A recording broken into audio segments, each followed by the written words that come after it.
زنا کرنے والا مسلمان کبھی نہ کبھی جنت میں چلا جائے گا، نماز چھوڑنے والا مسلمان کبھی نہ کبھی جنت میں چلا جائے گا، قتل کرنے والا مسلمان بھی کبھی نہ کبھی جنت میں چلا جائے گا،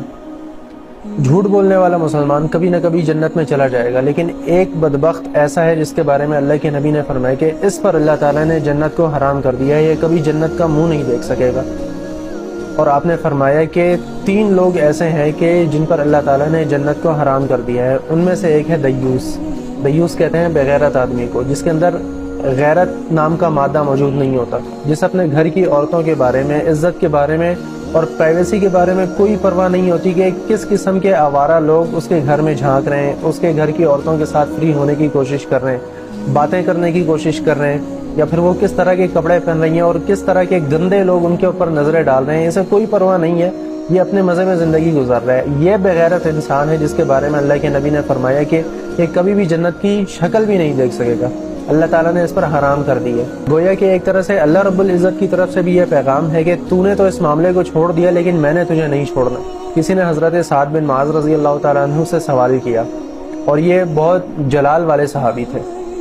کہ اگر آپ اپنی بیوی کے ساتھ کسی کو دیکھ لیں غیر مرد کو تو آپ کیا کریں گے؟ تو انہوں نے فرمایا کہ میں گردن اڑا دوں گا، اسی وقت سر تن سے جدا کر دوں گا اس کا۔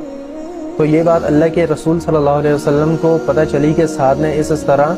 جواب دیا ہے ایسے سوال کا، تو آپ نے فرمایا کہ تمہیں سعد کی غیرت سے تعجب ہو رہا ہے، اللہ تعالیٰ سعد سے زیادہ غیرت کرنے والا ہے۔ تو خلاصہ یہ کہ آج کل جو مرد اپنے گھر کی عورتوں کا محافظ بننے کی کوشش کرتا ہے، انہیں باہر کے آوارہ کتوں سے دور کرنے کی کوشش کرتا ہے، اسے لوگ بیکورڈ کے نام سے تانے دیتے ہیں، اسے کہتے ہیں کہ تو تنگ نظر ہے،